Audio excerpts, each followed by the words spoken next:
Hey, what's up guys? Alex Espinoza here with another Rickey Report. Make sure to use the code RickeyBlog at lastdivebar.com for 10% off your next order. Use my affiliate link down below. And let's do it. I haven't done a Rickey Report in a few weeks, so there's a lot of updates we got to get to. But I want to go all the way back to August 15th when the Las Vegas Stadium Authority held their most recent meeting down there in Vegas. And you know, there actually wasn't too many updates about the A's ballpark. The guy who's leading the point man for the stadium company for the A's down there, Sandy Dean, he was in attendance, but he actually didn't speak. So they had 6 items in the agenda, and at the end, they updated some language in the lease agreement for the A's, but it wasn't anything too important right now. I think the most interesting thing was the Las Vegas Stadium Authority President Steve Hill announced that next month's meeting in September will be canceled, along with November.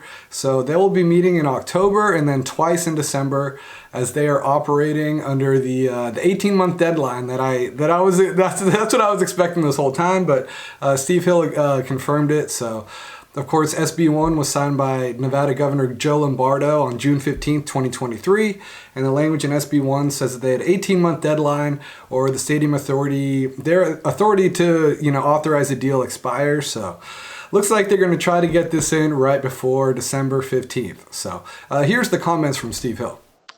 From a scheduling standpoint, wanted to let folks know that we are going to cancel our September meeting on September 19th.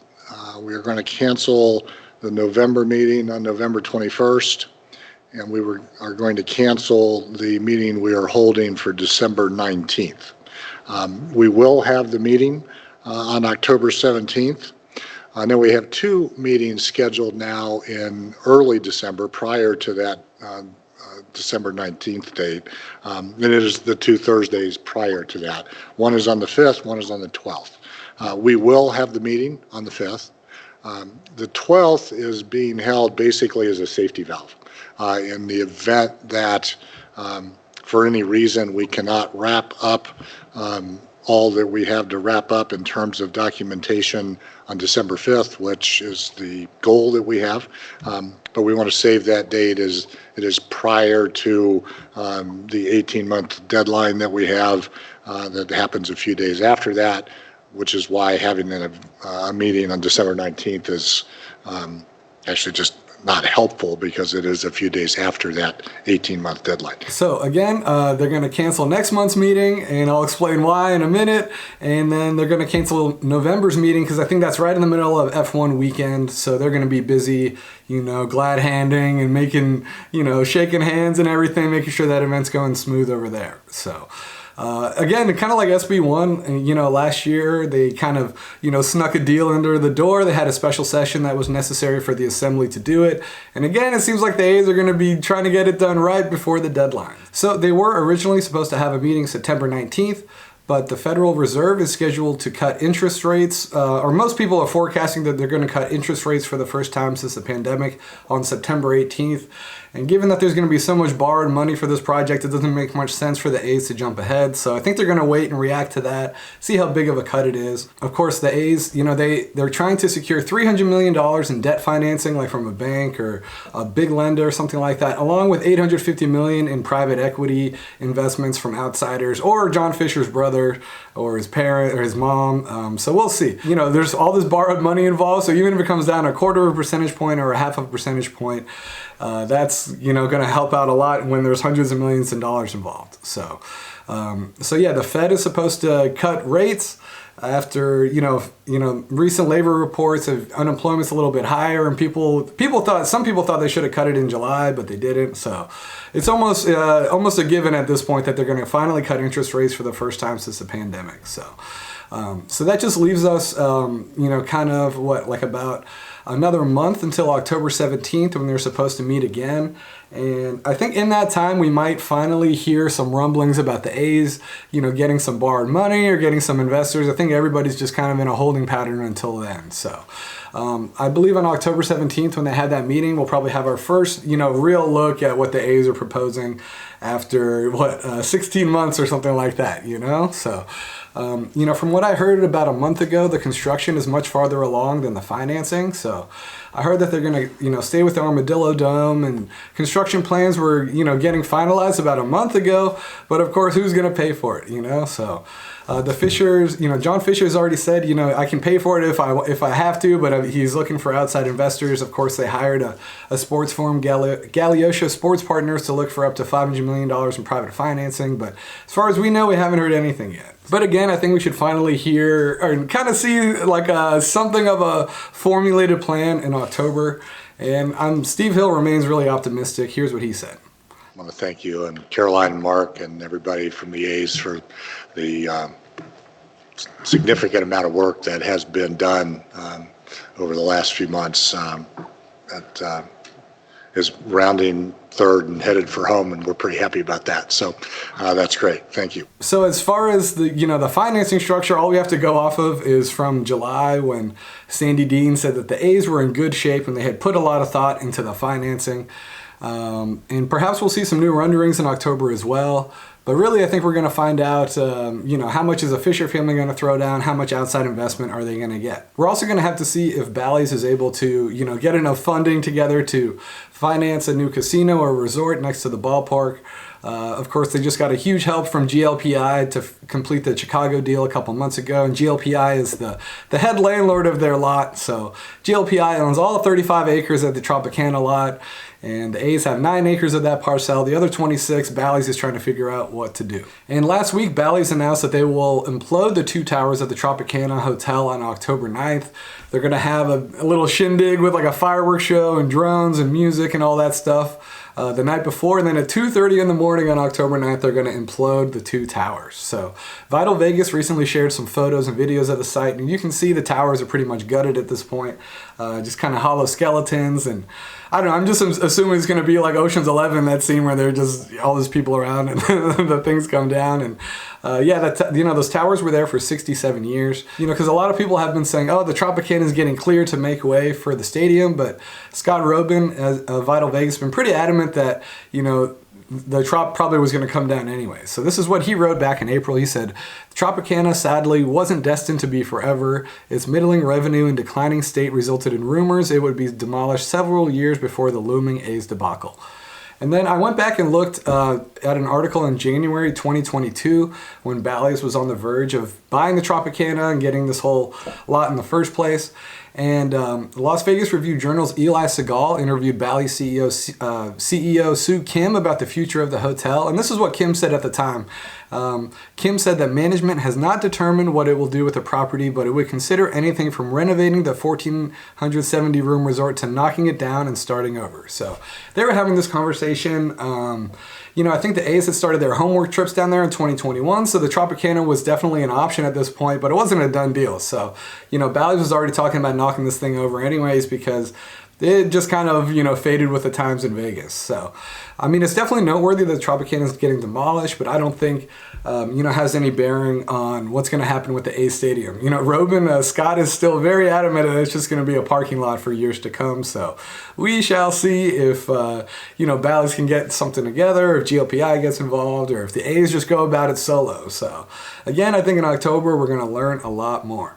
So on to Sacramento now. It's still kind of ridiculous to me that MLB is allowing the A's to go to Sacramento for 3 years. Like, if you just take a step back, I don't know, this whole situation is just so bizarre. I don't think the rest of the country even realizes it yet.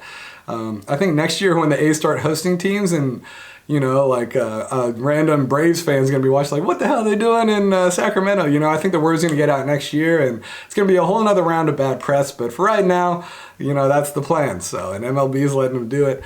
But there has been some interesting comments coming out of West Sacramento lately from the mayor, Martha Guerrero. She made a couple of radio appearances last week. The first one on KBFK, it's a business radio station up there, and she said that West Sacramento wants to put a big stadium right there on the waterfront. So Twitter account, this fan called Sacktown Kings fan, who's been all over this Sacramento news, he shared some audio during her appearance on KBFK last week.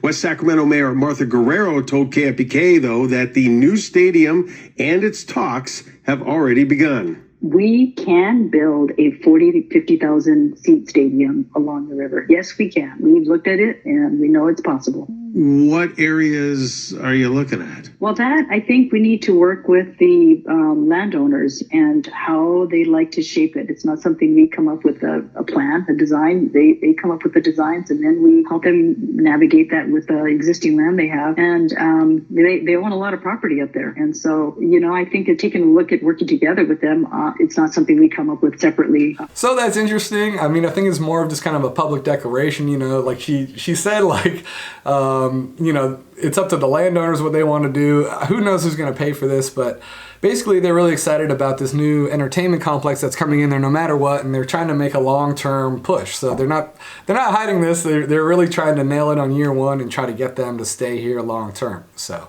and then later in the week, Guerrero appeared on Sacktown Sports 1140 with Carmichael Dave, who, of course, we had on the podcast about a month ago. He was really, really good.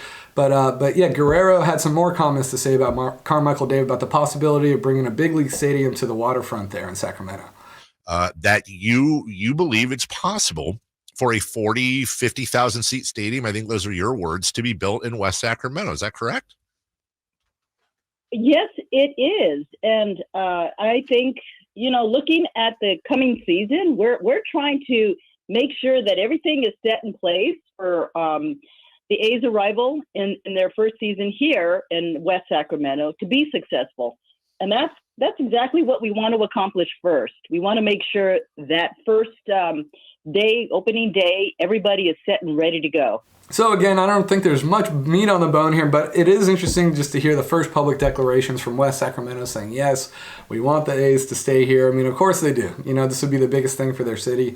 Right now it's 14,000. They're going to have like a 3-year audition, maybe 4-year audition, and they want to nail it. So, but again, it's kind of short on details, and I think a stadium would probably be more in the 35,000 range. Like, in Vegas, the A's are going for 33,000. I think it'll probably be closer to that, especially in a market of Sacramento size. But hey, she's ambitious, and she's making the city's intentions known, And we also, in the past couple of weeks, had some more information come out about the Sacramento River Cats and the A's and Sutter Health Park and just like the whole ticketing situation. And back on August 21st, Last Dive sent out this graphic about the luxury and premium seating ticketing packages. And according to a source, front row seats for next year are going to cost $32,000 a year. So that comes out to almost $400 a game. And, and you have to commit to 3 to 4 years of it too, according to reports. And, so according to this graphic, if you kind of zoom in a little bit, you'll see there's the A, B, C, D sections that are really close behind home plate. Supposedly those things, those luxury sections sold out within a matter of weeks, according to a recent report by Chris Biederman of the Sacramento Bee. And then if you look at like the rest of the map, it's almost like half the stadium from sections 105 to 119. Again, I don't know if it's the entire section or at least just the first few rows or the first half of rows or whatever, but those will cost you about 15 to 20 grand a year. And again, it's a 3 to 4 year commitment as long as they're in Sacramento. Initially, there were some reports that you also have to buy Sacramento River Cats tickets as well, but I'm hearing but there's reports that that's actually not true. You're just committing to the A's 81 games. But still 3 to 4 year commitment. So definitely a big investment if you want to do it. According to Biederman, so that'll be about $183 per game, 15 to 20 grand. That kind of jives with what the graphic said from Last Dive Bar. So that's kind of the prices that we're looking at here. And then eventually they're going to start selling the luxury boxes. And I guess the premium and luxury seatings, you have access to like the clubs, like the Legacy Club and the Salon Club, which they advertised last month. So again, shade is going to be a premium at the Sutter Health Park. A lot, there's not a huge overhang or anything. So, but again, Sacramento fans are built different. They know how to do this. So, just looking at the overall plan for the A's here, you have to wonder. I wonder if the A's, especially given their attendance lately, I think this season it's around 8,000 or 9,000, something like that per game. It's picking up a little bit here. I think people are, the nostalgia's hitting in for a lot of people. They're making their last trips to the Coliseum and everything, but.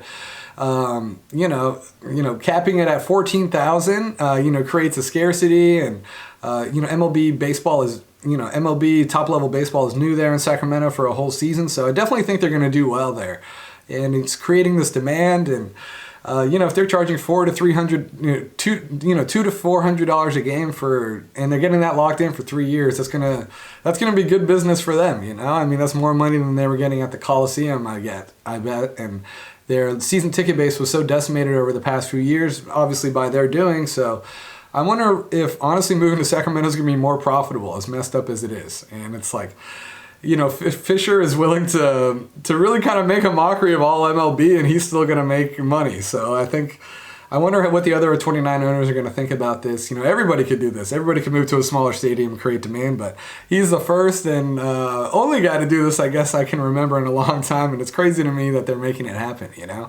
I just still don't understand how the Coliseum is unviable, but Sutter Health Park is viable.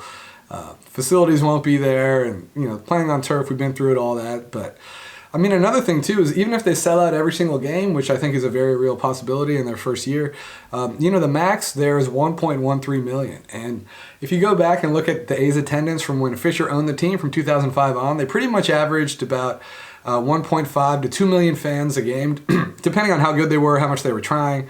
Before the pandemic. Then once the pandemic hit, it's been around 700,000 or 800,000. But we've gone into that, those lower crowd, they had a fire sale and pandemic, all that stuff, kind of decimated those crowds in recent years. But from, 05 to 2019, they were averaging anywhere from 1.5 to 2 million fans. So they're already going to be capped at 1.13, lower facilities and everything like that. So I really am curious to see what owners are going to be saying at the owners meetings, if Fisher's going to be hearing it from them at the end of this year, because kind of making a mockery of this whole process, and then we'll have to find out if he's got the money to keep them on track to Vegas or if that falls apart too. So a lot of stuff still juggling in the air, but we'll see what happens in the next few months.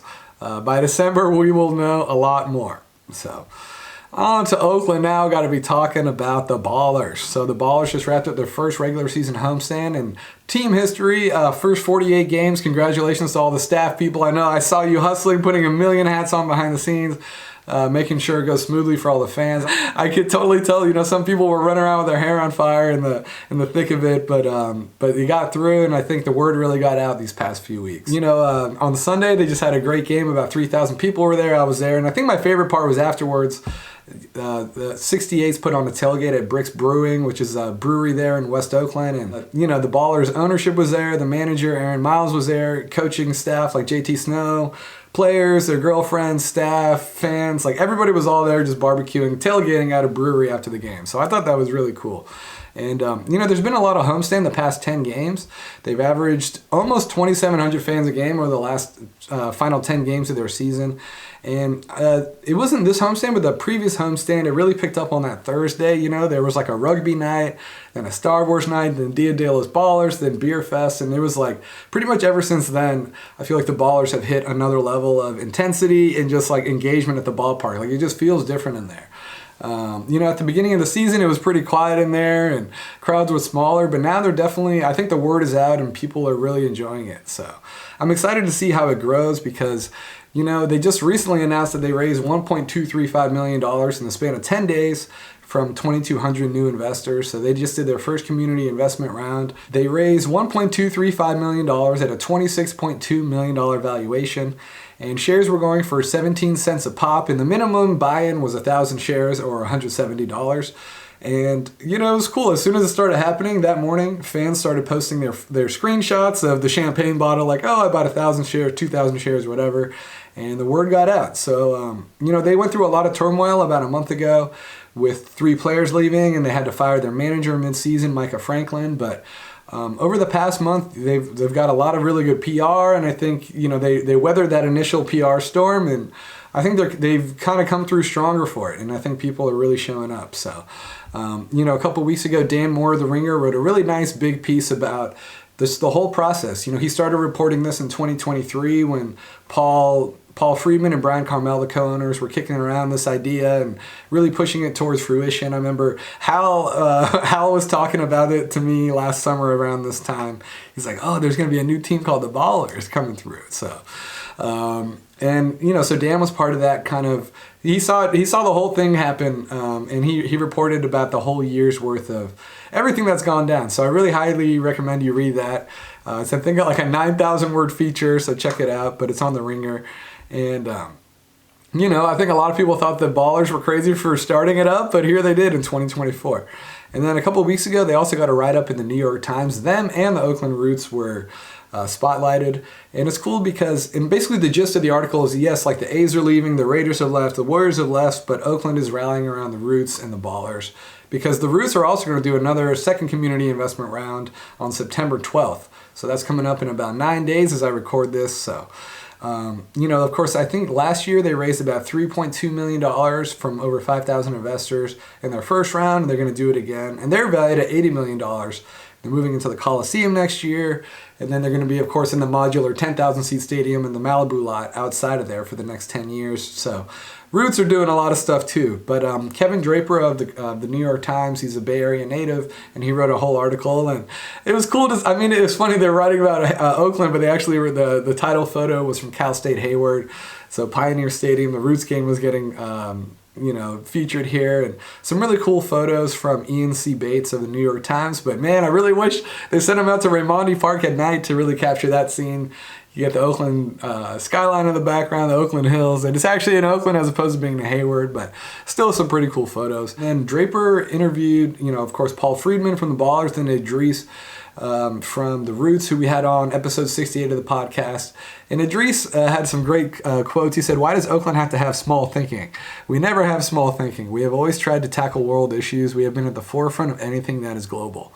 And then Draper also had this, I thought it was a cool little passage that he wrote about the Ballers and their whole mission. He said, the Ballers in contrast, so he was saying like the Roots are fully professional, they have, staff, they're making it happen. They're in the USL second league, number 2 tier in American soccer. And then this is what he said about the Ballers. He said, the Ballers in contrast are undoubtedly a minor league team, and it's fair to wonder if they are simply a protest or an elaborate joke gone too far. They were born out of a protest movement against the A's ownership. Their baseball cap says Bees, and they even tried to play at a game in the Coliseum this season until the A's blocked it. But Freeman insists that they are perfectly serious. Trolling anybody isn't a sustainable business model. What is providing an experience. It was funny hearing Draper because, you see the Bees, the A's to the Bees and all that, Scrappy the Rally Possum. Like, there is a lot of nods. Celebration is playing afterwards. There's a lot of nods to the A's history when you go to the Bees game. But that's the experience they're creating. They're not denying that they're the successors for Oakland baseball.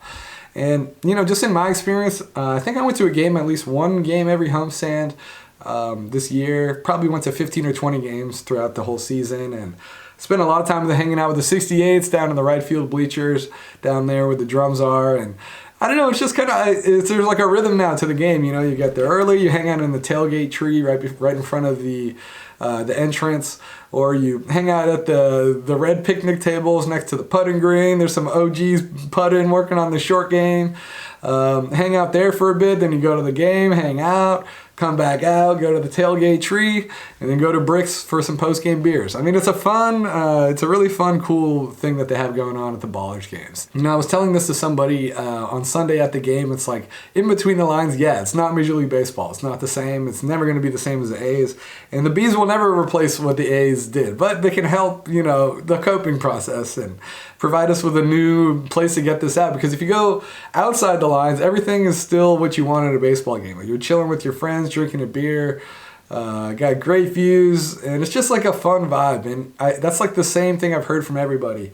I was walking my dog the other day recently, and this old woman, white woman in her 60s, just stopped me. I was wearing a Roots shirt actually, but she was like, "Oh, I went to the Ballers game lately, I loved it." So it's like, I don't know, I think everybody's having the same experience. And my dad, my brother, like everybody, people are going to their first games.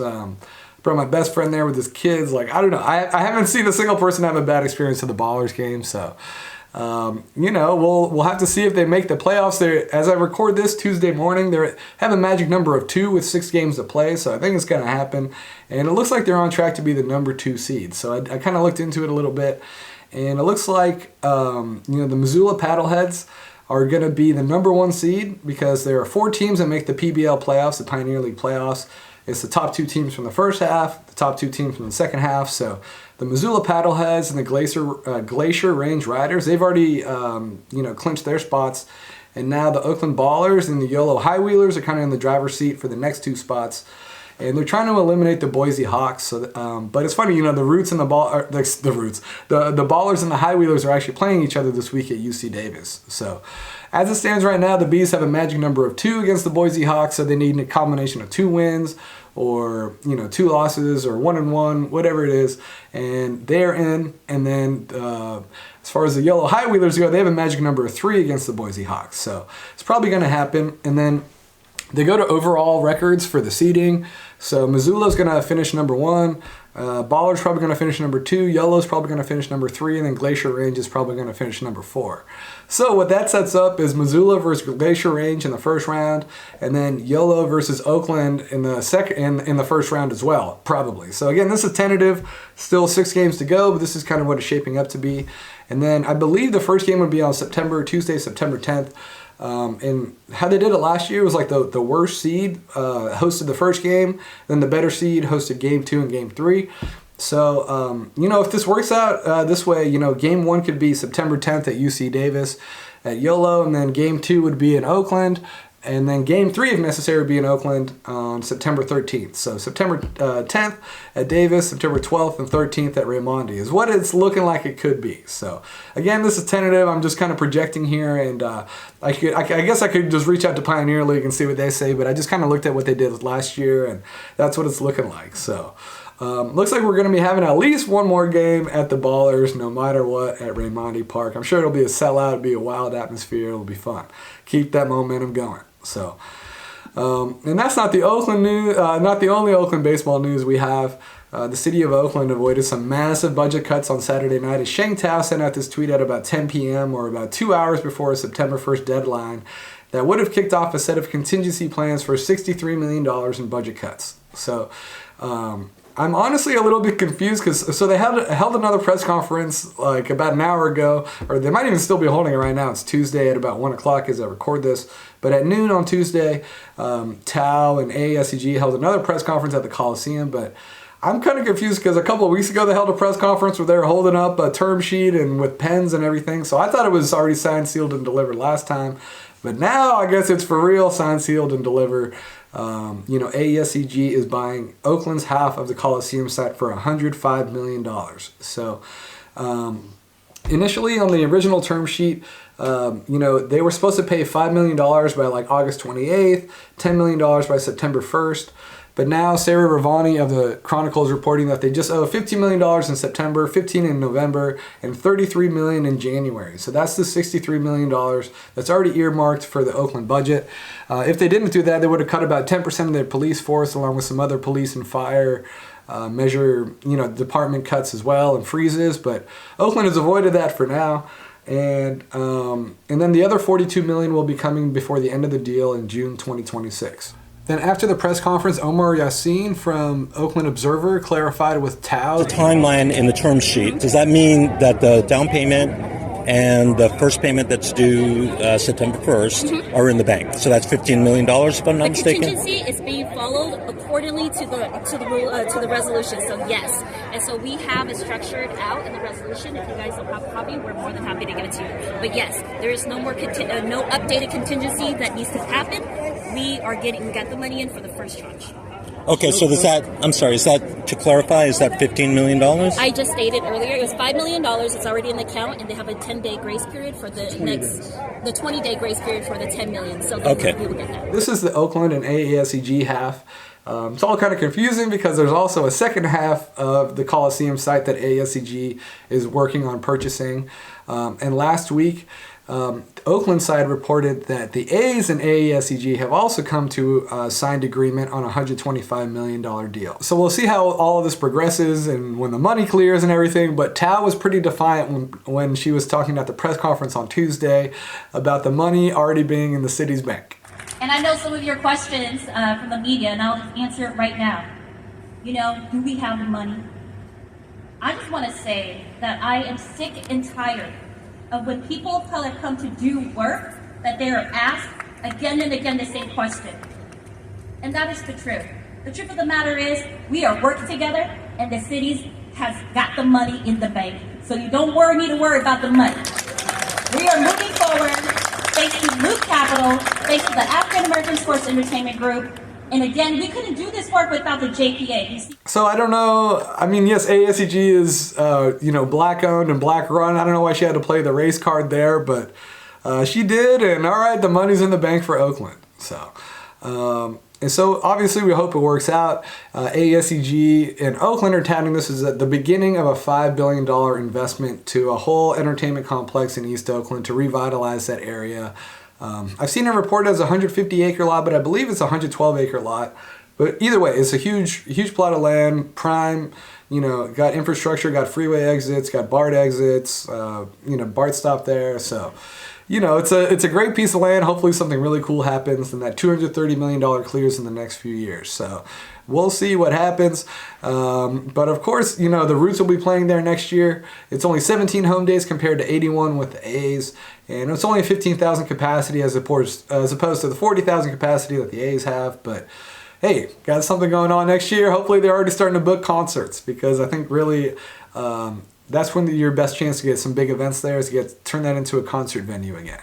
And then to wrap it up, got to talk about the A's. It's pretty, I can't believe it's the final month of Oakland A's baseball. I don't know. I don't know if I fully confronted it yet. I was just at the game on Sunday and I was talking with an A's fan and he started crying right after the Ballers were done because, that season is over and now it's upcoming that the A's season is over and yeah, the Bees will be there, but it won't be the same going to the Coliseum, and so it's been a while since I did one of these, and I haven't even talked about the Babe Ruth series, the final Babe Ruth series that was here, and that was emotional for a lot of people. It was only 2 games, but of course we saw, Bob Melvin, Matt Chapman, Mark Canha come back with the Giants. And, Chapman took home with some momentum. He took a third base home. Mark Canha squatted down at home plate and got some dirt. And yeah, so it's the end of the Babe Ruth series, another chapter in Bay Area sports history. And this is what Chapman had to say after the game, according to Evan Wiebeck of Bay Area News Group. Chapman said, "I'm just glad that we got the win on the last day there, our last game in Oakland. Being there and Bo Mel being the manager of the Giants and I'm on the team is a pretty full circle moment. A lot of emotions playing there. Glad I don't have to play there anymore. It's not easy to go back." So when Chapman's saying this, I really think, I think all those dudes are wistful about what could have been, you look at him, Semyon, Olsen, Sean Murphy, all these dudes are still in their prime. Bassett, Frankie, Sean Manaea, everybody's still really good. Imagine Mason Miller's back there. Like Brent Rooker, they could have had a crazy team right now. But hey, this is how it is in A's Landia. And then, Canha also, he's a San Jose native, and this is what he had to say, to the Merc. He said, I couldn't, about, taking the dirt, he said, I couldn't really decide if I wanted to do it or not, but then I was like, maybe if I don't, I'll regret it. So I got a little something to take with me. So, yeah, damn, this is really happening, There's only 12 home games left, which is even sad to say, A's fans are still putting up the good fight. They're trying to get Mount Davis open for the last game. I guess they had 50 fans volunteer and sign up that they would clean up and set up and everything. And they sent it to over 200 employees trying to get a response, but they never heard anything back. And I think the biggest thing, there's probably, that hasn't been open in years, so I'm assuming there's a whole bunch of building inspections and just safety issues, and then who's going to staff it afterwards, so many things. It's just a headache that the A's don't want to, deal with, a whole Pandora's box. So I understand that what the A's are doing. It's too bad that they didn't plan ahead about this, even if it's for one day. But, it's the A's. What do you expect? So, and then they also, the A's fans also organized an event at SF MoMA recently. They had a bring your own sports memorabilia event, and a lot of A's fans went there with some stealth stuff. And a judge, I guess, picked 2 pieces, and one of them is going to be a huge clown head of John Fisher. And I guess the Fisher family is a big donator to the SF MoMA. And I guess this clown face is just going to be posted up there for about a month in San Francisco. So I'm sure the Fishers aren't happy about that. So A's fans are still pushing. So the Giants came here last week. The Brewers were also in town, and Frankie Montas made his last appearance at the Coliseum. So, and it's crazy. The A's are so good now. It's just too bad that they secured their second winning month and second straight winning month in August. And since July 1st, they're one of the best teams in baseball. So Lawrence Butler is freaking amazing. Brent Rooker is incredible. Zach Gelof's almost getting to 2020, even though he's striking out a bunch. And Shea Langoliers has 25 dingers on this year. So the A's it's too bad that the A's are so fun to watch and fans from Oakland are just so checked out. Yeah, it's just, the whole thing is sad, really. But, on Monday during Labor Day, Shea Langoliers hit 2 dingers, including a walk-off. Hit it up into the second deck, absolutely crushed it. And here it is. And Langoliers, a deep drive to left. If it's fair, it's gone right down the line and gone. And the A's have won it. Yeah, it's just sad. It's really sad that the A's are leaving and how it's all going down. So, anyways, shout out to all the A's fans that are still hanging in there. 12 home games left, and the A's are just proceeding like everything is normal. I guess they're starting to put up "Thank You Oakland" billboards, which is the first time I've heard them say "thank you" in this whole process. But fans are saying that they're starting to see "Thank You Oakland" billboards around the Bay Area. But yeah, I mean, they just sent out an email to their fans saying, "Hey, it's a September to remember. Come see the Yankees in this final homestand." So they're still pretending like it's normal. Scott Oster put out an article that the A's might even give out their replicas after the game to people instead of before the game on September 26th, even though there's only 25,000 or 40,000, almost as an incentive for people to get out of there. So, but that sounds, I don't know. The whole thing is a mess. September 26th is going to be a wild game. And, I think there's, some people who are never going to go to a game ever again. They've already said their goodbyes. Some people are trying to get in as many games as they can. So, however you're doing it, I hope you're getting through this because it sucks. I mean, it really, really does suck. It's really sad. And honestly, for me, I don't think it's going to hit till next year when I see them open up their season on the road and then they come back to Sacramento next year. It's just going to be weird. It's not my team anymore, so. But hey, we all knew this was coming and now it's September, so it's pretty wild. So. All right, I'm Alex Espinoza. Make sure to use the code RickeyBlog at lasteyebrow.com for 10% off your next order. Use my affiliate link down below. And I will see you either at the Coliseum or at Raimondi next week for the playoffs. Who knows, maybe at Pioneer Stadium. The Roots got 4 games left before their playoff push too. So, all right, thanks a lot for listening. All right, see you soon.